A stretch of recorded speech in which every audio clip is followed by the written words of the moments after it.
Hey there, all you majestic turkeys out there. Angry old man here, and it's time for speed work again. Yeah, I know, and it's going to be tough. I'm not going to lie to you. Not like drag you behind a bus tough, but it's going to be tough. The workout today is going to be 6 iterations of 1-minute sprints. We haven't done anything that long yet for sprints. And if you are just tuning in, my light that I use, I don't know if you've noticed this, guys, but my light, being like half blind is a real burden when it comes to like photogenics. Anyway, that's my light in there. I'm not a devil child or anything like that, so don't panic too much. That's just my little so it doesn't look like I'm talking from the shadows. And it brightens my face up just a little bit, but it also puts a big circle of light in my glasses. And no, I cannot wear contacts. I cannot. Sorry. Anywho, you're going to go out just like we have done every Wednesday since we started. You're going to go out there, get a nice warm-up going, get your 10-minute warm-up, and then you're going to break into 6 1-minute sprints. I don't care how fast you run it, as long as your effort is as hard as you can go. And I don't care how far you make it. I just care about the time and how much effort you put in. You should be at maximum effort for 1 minute. That is a lot. If you can't quite make it there, go as hard and as long as you can.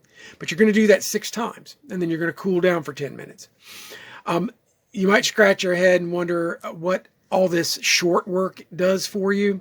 Well, I've explained it before, but I'll do it again. You've got different types of muscle fiber in your body. And you also have different types of ways your body uses those muscle fibers. Along the way, when you're in endurance running, a lot of endurance runners really neglect sprinting. The reason is they're like, I run consistent, I run long, I don't need to run super duper fast. I need to run 7:30 miles. I need to run 8:30 miles. I need to run a 9-minute, 9-second mile to run my 4-hour marathon. I don't need that silly speed stuff. I'm not a sprinter. Well, here's some news for you. You do need it. And the reason is because the muscle fibers that do all that work for that endurance stuff, they wear out and they get tired, and they get just filled up with lactic acid and just start burning and hurting. And along the way, sometimes having some of them short, fast twitch muscles can go, hey boss, I'll take the load for a little bit. You guys rest and get some oxygen in there, and we'll just take over the load for you a little bit.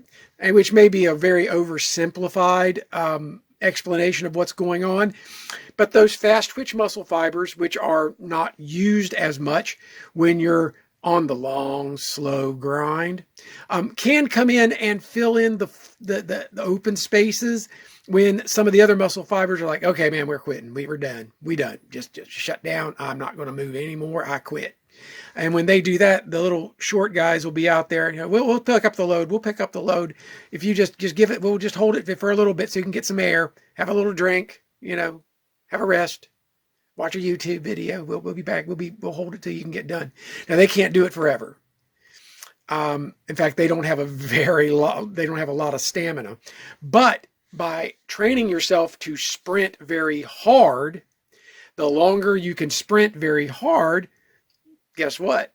The longer those little guys can hold the load for you while you're running. So working your sprint work, even if you're training for an endurance sport, has benefits. It helps with your heart rate. It speeds your recovery up. And everybody likes a fast recovery. In every program I train under, from down from a 1 mile program, actually, I've done 1 mile programs, which you would think, well, sprinting should be really important there. It is. But then you start moving up to the half marathon and marathon, and the more longer you're running, the less important you think that is. but it isn't. It still remains vastly important. Ultimately, my goal is to break the 6-minute mile. Once I run my 5:59 or faster mile, I think that's about as good as this old body's probably going to get for a good long time. I've only tickled that. I think I've managed like a 6:09. It was my best ever. And I about, popped a gasket doing that. So that being said, set reasonable goals for yourself.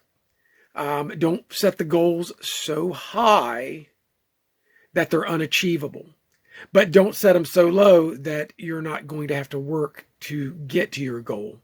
And goals should be fluid. You should move those goals around as you improve, or maybe as your ability wanes a bit as we age, or as maybe real life jumps on the bus and you just don't have as much time as you do. You adjust your goals. I've had to adjust a few of mine. Most of them are still intact, but I did have to adjust a few. Anyway, thanks a lot for watching, guys. Remember, 10-minute warm-up, 6 1-minute repeats. Fast as you can go, hard as you can go, 1 minute. Only stop if you really feel like you're hurting something or you've got a health issue. Again, if you do, you need to seek medical advice immediately. I don't. When you think you are hurt or you're sore, you need to take care of your medical needs and seek care from your primary care physician or emergency services, as the case may be. Anyway, thanks a lot for watching, guys. I appreciate it. I'm looking very forward to the turkey trots. I cannot wait to run mine. You guys have a great day, and always remember, run angry, my friends.